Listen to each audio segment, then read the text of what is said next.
இந்த உணவு உண்பர் உடல் நலம் வாழ்க வளமுடன்.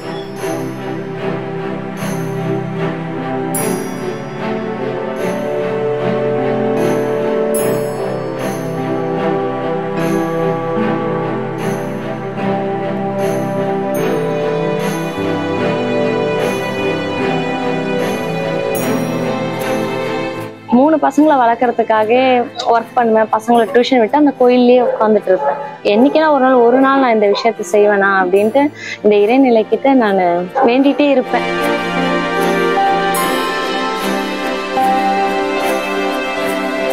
ரிலேஷனே எதுக்கு இவ தின்னுட்டு இதெல்லாம் கொடுக்குறா, ஏதோ இப்படி எல்லாம் பேச ஆரம்பிச்சேன். நம்ம கொடுக்குற தயிர் சாதம் அவங்களுக்கும் அது என்ன இதுவா இருக்கும், ஏன்னா வயிறு புண்ணா இருக்கும். அதனால சும்மா தயிர் போட்டு கலந்து ஒண்ணுலாம் கொடுக்க மாட்டேன், வெண்ணெய் மிக்சிங் போட்டுதான். இது எல்லாம் பேஷண்ட் தான், நிறைய பேர் சாப்பாடு இல்லாதீங்களா வராங்க. ஏன்னா இங்க கடை கண்ணிக்கெல்லாம் நாங்க போய் சாப்பிட முடியாது, பணம் காசு இல்லை. அதனால நாங்க இங்க சாப்பிடுறோம். 60 ரூபா 50 ரூபா கொடுத்து சாப்பிட எங்களுக்கு வசதி இல்லை. அதுக்கேற்ற மாதிரி அண்ணன் தம்பி அக்கா தங்கச்சி யாரும் உதவுறதுக்கும் ஆள் இல்லை. என்னோட போன்ல ஒரு ஸ்டேட்டஸா கூட நான் போட்டது கிடையாது. எல்லாரும் கேட்பாங்க, இவ்வளவு தூரம் வரீங்க போறீங்க ஏன் போட மாட்டீங்கன்னு. பசங்க எல்லாம் இப்பதான் வளர்ந்து இப்பதான் ஒர்க் பண்றாங்க. நாளைக்கு அவங்களுக்கு கல்யாணம் பண்ணணும், நாளைக்கு ஃபியூச்சருக்கு சேர்க்கணும். இதெல்லாம் ஃபியூச்சரே ஐடியா இல்லையான்னு கேட்டாங்க. நீ உயிரோடு இருக்கிறதே நிரந்தரம் இல்லை.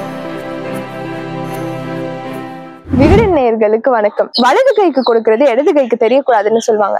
அது மாதிரி கடந்த 3 வருஷமா தன்னோட முகமே வெளியில காட்டாம டெய்லி பேசிஸ்ல 150 பேருக்கு இலவசமா சாப்பாடு கொடுத்துட்டு இருக்காங்க கோமதி. 12 மணிக்கு அடையார் கேன்சர் இன்ஸ்டியூட் பக்கம் போனீங்கன்னா பேஷண்ட்ஸ் விசிட்டர்ஸ்னு ஒரு கூட்டமே இவங்களோட மதிய உணவை எதிர்பார்த்து காத்துட்டு இருக்கோம்.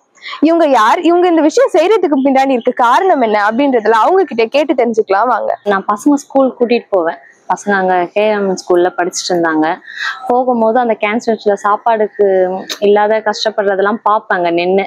அந்த வீட்டுல எல்லாம் போய் கேட்பாங்க ஈவினிங்ல சாப்பாடு எதனா இருக்கான்ட்டு. அது 2-3 பார்த்துட்டே போகும்போது முன்னாடி ஒருத்தவங்க பேசிட்டு இருந்தாங்க, சாப்பாடு இல்லாதனால இந்த மாதிரி கேட்கறாங்க அப்படின்ட்டு. அப்போ அதை பார்ப்பேன். ஒரு நாள் நம்ம கொடுப்போமா அப்படின்ற ஒரு இருந்தது. ஆனா அதுக்கப்புறம் என்ன பண்ண, குழந்தைங்களை கூட்டிட்டு, நான் சிங்கிள் மதரு, 3 பசங்களை வளர்க்கறதுக்காக ஒர்க் பண்ணுவேன். பசங்களை டியூஷன் கூட்டிட்டு போயிட்டு மயிலாப்பூர்ல ஒரு ஆஞ்சநேயர் கோயில் இருக்கு, அங்க கொண்டுட்டு போய் விடுவேன். அங்க டியூஷன் விட்டு அந்த கோயில்லயே உட்காந்துட்டு இருப்பேன். உட்காந்துட்டு இருக்கும் போது யோசிப்பேன், எவ்வளோ பேர் ஒர்க் பண்றாங்க, அந்த குழந்தைங்களை காப்பாற்ற முடியாத எவ்வளோ பேரண்ட்ஸ் இருக்காங்க. என்னைக்குன்னா ஒரு நாள் நான் இந்த விஷயத்த செய்வேனா அப்படின்ட்டு இந்த இறைநிலைக்கிட்ட நான் வேண்டிட்டே இருப்பேன். அப்போ ஒரு நாள் என்ன ஆச்சுன்னா, அங்க என்னால் சமைக்க முடியாது நைட்டு அதுக்கப்புறம் என்ன பண்ண, அந்த கோயில்லயே நான் அங்கேயே ஒரு 50 ரூபா கொடுத்தேன்னா அந்த ஐயர் கொடுப்பாரு. நான் அந்த சாப்பாடு வாங்கிட்டு வந்ததான் அந்த பசங்களுக்கும் நைட் கொடுத்துட்டு அப்படியே படுத்துருவேன். இப்படிதான் போச்சு. அப்புறம் பசங்க எல்லாம் வளர்ந்தாங்க. பசங்க வளர்ந்ததுக்கு அப்புறம் ஃபர்ஸ்ட் ஒரு 10 பேருக்கு கொடுக்க ஆரம்பிச்சோம். அங்க பேச ஆரம்பிச்சது உடனே நான் பசங்கிட்ட சொல்லி தயிர் சாதம் ரெடி பண்ணி கொடுத்து அனுப்பிச்சேன். இந்த மாதிரி கேட்குறாங்க, போய் கொடுத்துட்டு வாங்கடா அப்படின்ட்டு. அதுக்கப்புறம் கொஞ்சம் கொஞ்சமா 10 பேர் 15 பேர் ஆச்சு, அப்புறம் 50 பேர் ஆச்சு. ஆனா இது செய்ய ஆரம்பிச்சதுக்கு அப்புறம் நிறைய எதிர்ப்பு ஜாஸ்தி ஆயிடுச்சு எனக்கு. ஒரு 50-60 பேர் ஆனோடனே ரிலேஷனே இவ இதெல்லாம் கொடுக்குறாள், எப்படி கொடுக்குறா, அப்ப இவருக்கு என்ன இருக்குன்னு எல்லாருமே என்ன ரொம்ப ப்ரெஷர். இதுல எதுக்கு இவ தின்னுட்டு இதெல்லாம் கொடுக்குறா, ஏதோ இப்படி எல்லாம் பேச ஆரம்பிச்சாங்க. நான் அதான் சொன்னேன், என் தம்பி எல்லாம் சொன்னா, நீ இதுக்கெல்லாம் ஒரி பண்ணிக்காத, நீ என்ன நினைக்கிறியோ அது வேதாத்ரி மகரிஷி ஐயா மேல பாரத்தை போட்டு நீ செய், உனக்கு என்ன தோணுதோ அது செய் அப்படின்னு.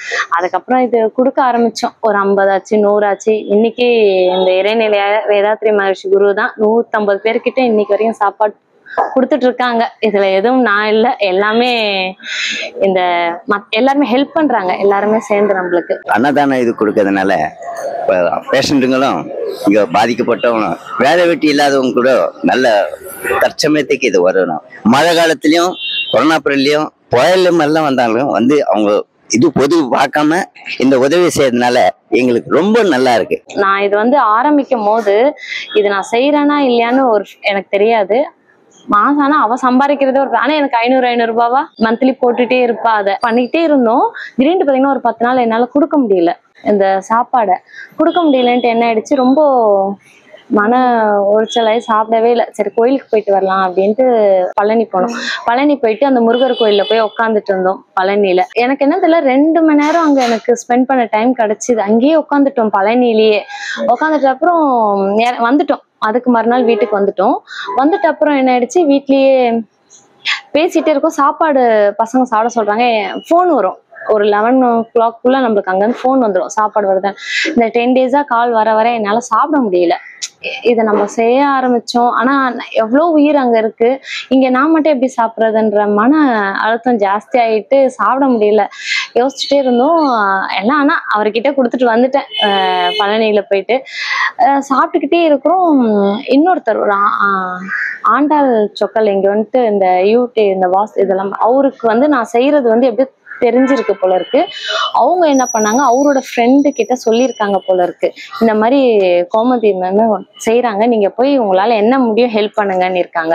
ஆனா அவரு பிச்சைமுத்துன்ற இருக்க சார் எனக்கு தெரியாது, யாருன்றது எனக்கு தெரியாது. இவரை மட்டும்தான் தெரிய வரும். அப்புறம் என்ன ஆயிடுச்சிங்கன்னா, திடீர்னு பாத்தீங்கன்னா எனக்கு ஃபோன் வருது, இந்த மாதிரி மளிகை வெளியே வந்து பாருங்க அப்படின்னு. பார்த்தா ஒரு 30,000 ரூபாய்க்கு மளிகை சாமான் அவரு வண்டியில எனக்கு அனுப்பிச்சு வச்சிட்டாரு. இன்னைக்கு வரைக்கும் அவரு அனுப்புறாரு. அதுக்கப்புறம் தான் அவரை நேர்லயே பார்த்தேன். இந்த ஒரு 2-3 monthsக்கு அப்புறம் தான் அந்த சாரை நேர்ல பார்த்து ஒரு தேங்க்ஸ் சொன்னேன்.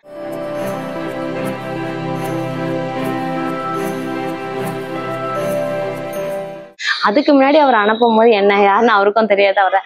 அதான் இந்த இறைநிலைக்கு நன்றி. ஏன்னா நான் போய் அங்க பழனியில முருகர்கிட்ட போய் சொல்லிட்டு வந்த விஷயம், அவர் யார் மூலியமா எனக்கு, அவரும் ஒரு கடவுளா எனக்கு இந்த பணம் ஏற்படுத்தி கொடுத்ததுக்கு அவருக்கு தான் நான் ரொம்ப நன்றி சொல்லணும்.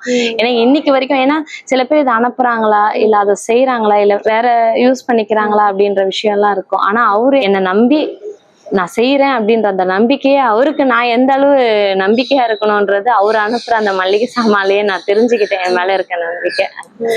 வாழ்க வளமுடன். இது எல்லாம் பேஷண்ட் தான் நிறைய பேர் சாப்பாடு இல்லாதீங்களா வராங்க, வெளியூர்காரங்களா வர்றாங்க.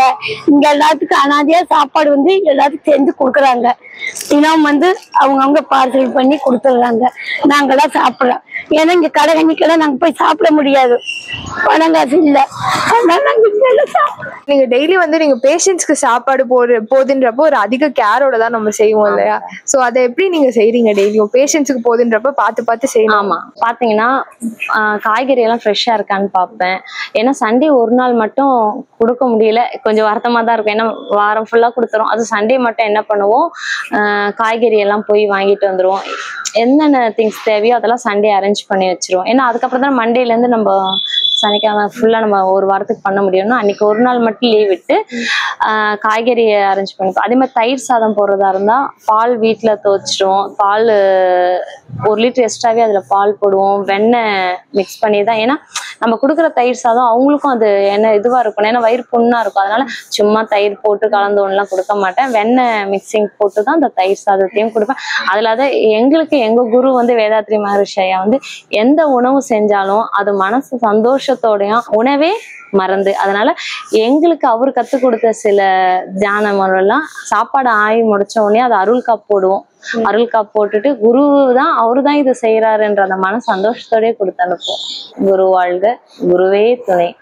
அருள் பேராற்றல் இரவும் பகலும் எல்லா நேரங்களும் எல்லா இடங்களிலும் உறுதுணையாகும் பாதுகாப்பாகும் வழிநடத்துவாக அமையமாக. இந்த உணவு உண்பர் உடல் நலம் வாழ்க வளமுடன். இந்த உணவு உண்பர் உடல் நலம் வாழ்க வளமுடன். இந்த உணவு உண்பர் உடல் நலம் வாழ்க வளமுடன். குருவே துணை. சர்வம் கிருஷ்ணார்ப்பணம். டெய்லி ரெகுலரா சாப்பாடு வருது, எல்லாரும் நல்லா சாப்பிட்றாங்க. வாட்ச்மேனு பேஷண்ட்டு எல்லாம் சாப்பிட்றாங்க. நல்லா இருக்குது, ஒன்றும் பிரச்சனை இல்லை. எல்லாம் நிறையா பேர் சாப்பிட்றாங்க. ஏன்னா கடையெல்லாம் போய் சாப்பிட முடியாது, ரொம்ப இது பண்ணி கஷ்டத்துல எல்லாம் வாங்கி சாப்பிட்றாங்க. சாப்பாடு இத்தனை வருஷமா கொடுத்துட்டு இருக்கீங்க, கொடுத்துட்டு இருக்கப்ப அவங்க வாங்கிட்டு அவங்க கொடுக்குற ஏதாவது நெகிழ்ச்சியான தருணம் இருக்கா? அவங்க வாங்கிட்டு இருப்பாங்க, அவங்க அதை வாங்கிட்ட அப்புறம் தமிழே தெரியல ஒருத்தங்களை, ஆக்சுவலா ஒருத்தருக்கு கூப்பிட்டு வச்சு பையன்கிட்ட சொல்லியிருக்காரு போல இருக்கு. என்னன்ட்டு இந்த மாதிரி இந்த சாப்பாடு கொடுக்க ஆரம்பிச்சதுல இருந்து எங்களுக்கு ரொம்ப ஹெல்ப்ஃபுல்லா இருக்கு.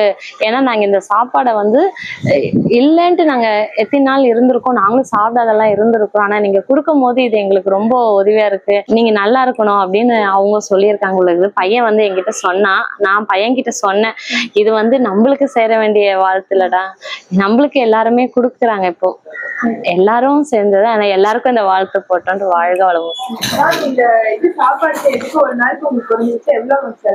ஒரு நாளைக்கு 3-5 வரைக்கும் ஆகும். 4000 ரூபாய்க்கு இல்ல ஆயிடும். வாரத்துல ஒரு நாள் போய் காய்கறி எல்லாம் வாங்கிட்டு வந்துருவோம்.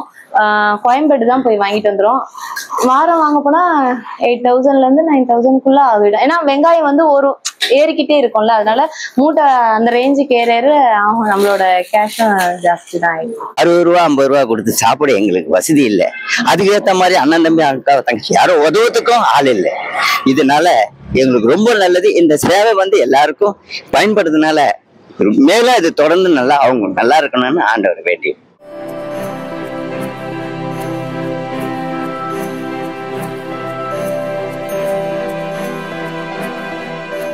இப்போ 11 o'clock ஆயிடுச்சுன்னா கால் பண்ண ஆரம்பிச்சிருவாங்க. அந்த 1/2 hour சாப்பாடு வருதான்னு கேட்க ஆரம்பிச்சிருவாங்க. என்னன்னா ஒரு பேஷண்ட் வந்து டிஸ்சார்ஜ் ஆயிட்டு கிளியரா வெளியே போனோம்னா அடுத்தவங்க கிட்ட அந்த நம்பரை கொடுத்துட்டு போயிடுறாங்க. அது கண்டினியூவா அந்த நம்பர் நம்மளுக்கு வந்துகிட்டே இருக்கும், பேஷண்ட்ல இருந்து சாப்பாடு வருதான்ட்டு. ஏன்னா நாங்களும் நினைப்போம், என்னடா எப்படி இன்னொருத்தவங்களுக்கு நம்பருதுன்னா எல்லாரும் கொடுத்துட்டு போயிருக்காங்க அப்புறம் இருக்கும் ஹாஸ்பிட்டல்ல, எல்லாருமே அப்படி கால் பண்ண ஆரம்பிச்சிருவாங்க.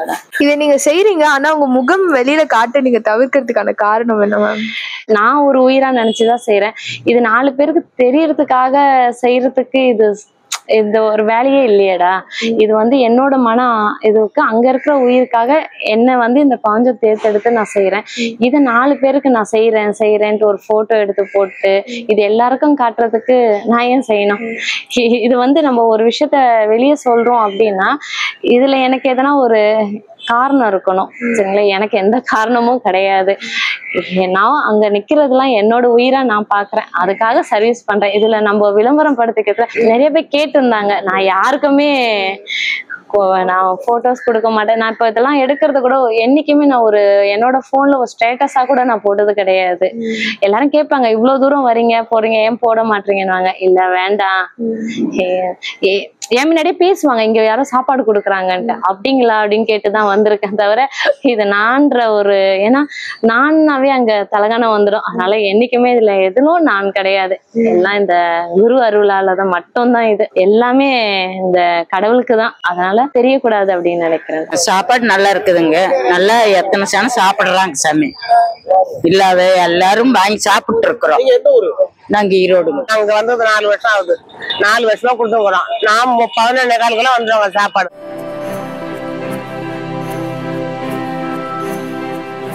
இந்த ஃபுட் குடுக்கறத தாண்டி நீங்க வேற என்னெல்லாம் பண்ணிட்டு இருக்கீங்க? வேற வந்து யோகா எடுக்கிறோம். சாட்டர்டே சண்டே வந்து பசங்களுக்கு மார்னிங் 6 to 8:30 வரைக்கும் எடுக்கிறோம். ஈவினிங் வந்து பெரியவங்களுக்கு எடுக்கிறோம். ஒரு 4 to 6 வரைக்கும் ஈவினிங் பெரியவங்களுக்கு வந்து இந்த கவர்மெண்ட் பசங்க அவங்க எல்லாம் வருவாங்க, எடுக்கிறோம். சாட்டர்டே சண்டே மட்டும் யோகா, அவங்களுக்கு மூச்சு பயிற்சி இதெல்லாம் எடுத்துட்டு இருக்கேன். டெய்லி எத்தனை வெரைட்டிஸ்ல நீங்க சாப்பாடு செஞ்சுட்டு இருக்கீங்க? டெய்லி பாத்தீங்கன்னா ஒரு வெரைட்டி ரைஸ் பண்ணா ஒரு தயிர் சாதம் பண்ணுவோம், சரிங்களா? ஒரு நாளைக்கு 2 ரைஸ் பண்ணோம். உள்ள பேஷண்ட் இப்ப இந்த மழையா இருக்கனால தயிர் சாதத்தை கொடுக்க மாட்டோம், ஏன்னா இன்னும் கோல்ட் ஆகும்ட்டு.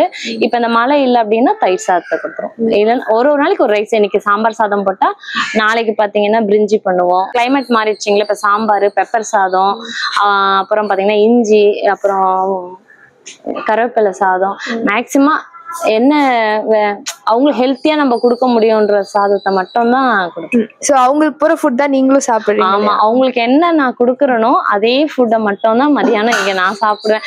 அங்க ஒண்ணு இங்க ஒண்ணுலாம் கிடையாது. இப்ப செய்யறத நாங்களும் அப்படி சாப்பிட்டுருவோம். மதியானம் தக்காளி சாறு கொடுக்குறாங்க, சாம்பார் சாப்பாடு கொடுக்குறாங்க, அப்புறம் புதினா சாப்பாடு கொடுக்குறாங்க, இதெல்லாம் கொடுக்குறாங்க மேடம். ஒரு நாளைக்கு தயிர் சாதம், ஒரு நாளைக்கு சாம்பார் சாதம், ஒரு நாளைக்கு புளியோதரை, ஒரு நாளைக்கு இந்த பிரிஞ்சி சாதம், இப்படி ஒரு நாளைக்கு தக்காளி சாதம், ஒரு நாளைக்கு புதினா சாப்பாடு, இது கொண்டு கூட ஆனா நல்லா இருக்கும் சாப்பாடு, பக்கங்க வாங்கி சாப்பிடுறாங்க. எனக்கும் தெரியணும்லடா எப்படி அங்க ஃபுட்டு போகுது. ஏதோ நான் குடுக்கறேன்றதுக்காக அங்க ஒன்ற கடை அந்த மாதிரி கொடுத்துடக்கூடாதுல்ல.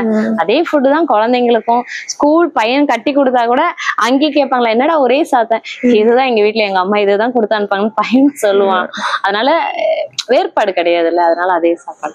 சோ நீங்க சாப்பாடு கொடுக்க போறீங்க மேம். என்னைக்காவது ஒரு நாள் வந்து சாப்பாடு ஒருத்தவங்க கேட்க வந்து அது இல்ல அப்படின்றப்ப நீங்க அந்த சுச்சுவேஷன் எப்படி டீல் பண்ணுவீங்க? பையன் வந்து சொல்லுவான், அம்மா ஒரு 10 பேர் நிக்கிறாங்க, அவங்களுக்கு பத்தாத போயிடுச்சுன்னா நான் எடுத்து வச்சிருக்கேன் பாத்தீங்களா மதியானம் சாப்பிடறதுக்கு, அதை பேக் பண்ணி கொடுத்து அனுப்பிச்சிருவேன். இல்லையா ஒரு 10 நிமிஷம் சாப்பாடு பச்சரிசி அந்த பொங்கனோட தயிர் மிக்ஸ் பண்ணி கலந்து கொடுத்து அனுப்பிச்சிருவேன். பண்ணணும்னு ஆசை இருந்தாலும் பினான்சியல் சைடும் ஒரு பக்கம் பாக்கணும் இல்லையா? பசங்க சம்பளத்தை எடுத்து விட எல்லாருமே என்ன நிறைய பேர் என்ன திட்டினவங்க ஜாஸ்தியா இருக்காங்க. என்னன்னா பசங்க எல்லாம் இப்பதான் வளர்ந்து இப்பதான் ஒர்க் பண்றாங்க, நாளைக்கு அவங்களுக்கு கல்யாணம் பண்ணணும், நாளைக்கு ஃபியூச்சருக்கு சேர்க்கணும், இதெல்லாம் ஃபியூச்சரே ஐடியா இல்லையான்னு கேட்டாங்க. நீ உயிரோடு இருக்கிறதே நிரந்தரம் இல்லை, ஃபியூச்சரையே நான் பார்க்கணும், எல்லாம் கடவுள் பார்த்துப்பேன். இதுவும் நான் செய்யல, கடவுள் செய்யறான். என்னோட குழந்தைங்களும் கடவுள் பார்த்துப்பாங்க. அதனால பசங்களோட சேலரி தம்பியோட சேலரி எல்லாமே எடுத்து இதுல போட்டு செஞ்சிருதுடா. ஆனா ஆக்சுவலா இது இப்படி கொடுக்கும் போது இருக்கிற சந்தோஷம் வேற எதுலயும் கிடையாது. ஏன்னா ஒரு வேலை தான் நான் கொடுக்குறேன். ஒன்னும் நான் வரும் காலையில நைட்டு அப்படி என்னால கடவுள் கொடுக்க முடியல. ஏதோ சின்ன கடுகளவு நான் ஏதோ சின்ன விஷயமா தான் ஹெல்ப் பண்றேன். அதனால அந்த மதியானம் ஒரு வேலை கொடுக்கறதுக்கு அந்த குரு அருள் எப்பவுமே இருக்கணும் வாழ்காலோட. இதுல அட்டண்டவங்களும் சாப்பிடுறாங்க, பேசுறவங்களும் சாப்பிடுறாங்க, ஆய்வங்களும் சாப்பிடுறாங்க, இருக்கிறவங்க அந்த வாட்ச்மேன்களும் சாப்பிடுறாங்க சார். போறவங்க கூட பைக்கை நிறுத்தி வாங்கி போறாங்க, சாப்பாடு நல்லா இருக்குது. கவர்மெண்ட் ஸ்கூல் பசங்களுக்கு யோகா கிளாஸஸ் எடுத்துட்டு இருக்கீங்களா மேம்? சோ அடுத்த நிலையா அந்த சாப்பாடு கொடுக்கறத தாண்டி இது எனக்கு பண்ணணும்னு ஆசை அப்படின்னா என்ன சொல்லுவீங்க? அந்த பசங்களுக்கு எல்லாம் வந்து இந்த ஸ்கூல் டியூஷன் மாதிரி எடுக்கணும்னு ஆசை. ஒரு டீச்சர் போட்டுட்டு அந்த பசங்களுக்கு வந்து இப்போ 9th 10th 11th 12th இருந்தா பசங்களுக்கு வந்து சிலபஸ் எல்லாம் கொஞ்சம் ஹெவியா இருக்கும் மேக்ஸ். அதுக்கு ஒரு நல்ல டியூஷன் ஈவினிங்ல ஒரு சப்ஜெக்ட் போட்டு அந்த பசங்களுக்கு என்னால் என்ன முடியும் அந்த கல்வி மூலியமா அதை கொடுக்கணும்னு ரொம்ப ஆசை. இப்படி ஒரு விஷயம் செஞ்சா ஃபேமிலியோட சப்போர்ட் ரொம்பவே முக்கியமா இருக்கும். சோ உங்களுக்கு பெரிய சப்போர்ட்டா இருக்கிறது யாரு மேம்? ஆக்சுவலா என்னோட தம்பி தான். தம்பி பசங்க. ஏன்னா இப்ப நம்ம அவன் மதியானம் ஆபீஸ் போடுற மாதிரி இருந்தா பையன் மதியானம் போய் கொடுத்துட்டு தான் போவானுங்க. எனக்காக கொஞ்சம் டைமிங் எல்லாம் ஸ்பெண்ட் பண்ணி முகம் சொல்லிக்காத செய்யறதெல்லாம் என்னோட தம்பி ரகுராமன், என்னோட பையன் ரஞ்சித், இன்னொரு பையன், மொத்தம் 3 பசங்க ஆக்சுவலா தம்பி எல்லாருமே சேர்ந்து எல்லாம் செய்யறாங்க. எனக்கு ஹெல்ப் பண்றவங்களுக்கு நான் நன்றி கண்டிப்பா சொல்லணும். பிச்சுமணி சம்பத்ன்றவரு, அவருக்கு ரொம்ப நன்றி சொல்லணும். ஏன்னா ஒரு வாட்டி தான் என் முகத்தை வந்து அதுக்கப்புறம் நான் கம்பல் பண்ணனால வந்து பார்த்தாரு. அதுக்கப்புறம் நான் நான் மளிகை சாமான் நான் கேட்கறேனோ இல்லையோ அவரா ஃபோன் பண்ணி இந்த மந்த் மளிகை சாமான் இருக்காமா, அவரே எனக்கு ஃபோன் பண்ணி கேட்டு எனக்கு மந்த்லி அனுப்புறாரு. அதனால அந்த உள்ளம் எனக்கு எல்லாரும் ஹெல்ப் பண்றாங்க. அப்புறம் பெங்களூர்ல ஒரு தம்பி, அப்புறம் சென்னையில ஃப்ரெண்டு, எல்லாருமே சார் இவங்க ஹெல்ப் பண்ணவங்க எல்லாருக்குமே எனக்கு ரொம்ப நன்றி. வாழ்க வளமுடன். மேம் இது எத்தனை வருஷமா நீங்க பண்ணிட்டு இருக்கீங்க? 3 வருஷம் ஆயிடுச்சுடா. 3வது வருஷம் போயிட்டு இருக்கு. உங்களை மாதிரி ஹெல்ப் பண்ணணும்னு நினைக்கிறவங்களுக்கு நீங்க என்ன சொல்ல நினைப்பீங்க? கண்டிப்பா எல்லாருமே ஹெல்ப் பண்ணலாம். இது ஏன்னா என்ன மாதிரி நிறைய தடைகள் வரும். ஆக்சுவலா நம்ம மனம் என்ன சொல்லுது அதப்படி நடந்துட்டு இது செய்யலாம். ஏன்னா மத்தவங்க பேசுறதெல்லாம் இவங்க சொன்னாங்க அவங்க சொன்னாங்க அப்படின்னு பார்த்தோம்னா நம்ம எந்த ஒரு விஷயத்தையும் வந்து நம்ம பண்ண முடியாது. அதுக்கப்புறம் என்னன்னா எனக்கு ஃப்ரெண்ட் கம்லேஷன் இருக்காங்க. அவங்க வந்துதான் எனக்கு ரொம்ப சப்போர்ட்டா. அவர் தான் சாப்பாடு விஷயத்துல எல்லாம் கரெக்டா இருக்காரு. ஏன்னா நான் அதுக்கு முன்னாடி எல்லாம் சாப்பாடு எல்லாம் அரேஞ்ச் பண்ணும் போது நான் ஒண்ணு சொல்லுவேன், அவங்க ஒண்ணு சொல்லுவாங்க. அவங்க சொல்லிடுவாங்க திடீர்னு, என்ன இது ஃப்ரீயா தானே இது கொடுக்குறீங்க, இதுலயே இவ்வளோ ஒரு நுணுக்கம் எல்லாம் பாக்குறீங்க, சும்மா கொடுக்குறேன்னு கொடுக்க வேண்டியதானே. எனக்கு அது கோவம் வந்துடும். எனக்கு அது உடனே போங்கன்னுடுவேன். ஏன்னா இது வந்து நான் சாப்பிட்றேன், என் உயிருக்காக சாப்பிட்றேன்ற ஒரு விஷயத்தோட தான் அதை நம்ம சர்வீஸ் பண்றோம். சும்மா கடமைக்கு கொடுக்குறோம், நல்லா இல்லாத பொருளை போட்டு அந்த மாதிரி ஒரு விஷயம் அந்த வார்த்தை சொல்லிட்டாவே அவங்கள உடனே கையெடுத்து கூப்பிட்டு நீங்க போயிட்டு வாங்க அப்படின்னு அனுப்பிச்சு விட்டுறேன். அதுக்கப்புறம் நானே தான் பண்ணிட்டு இருந்தேன். அதுக்கப்புறம் என்னோட இவர் கம்லேஷன் இருக்கவர் கூட ஹெல்ப்க்கு வர ஆரம்பிச்சதுல இருந்து இந்த இறைநிலை கரெக்டா போயிட்டு இருக்கு. நான் எப்படி எதிர்பார்த்தனோ அந்த சாப்பாடை அவர் எனக்கு கூட இருந்து சப்போர்ட் பண்ணி செய்யறாங்க. வாழ்க வளமுடன்.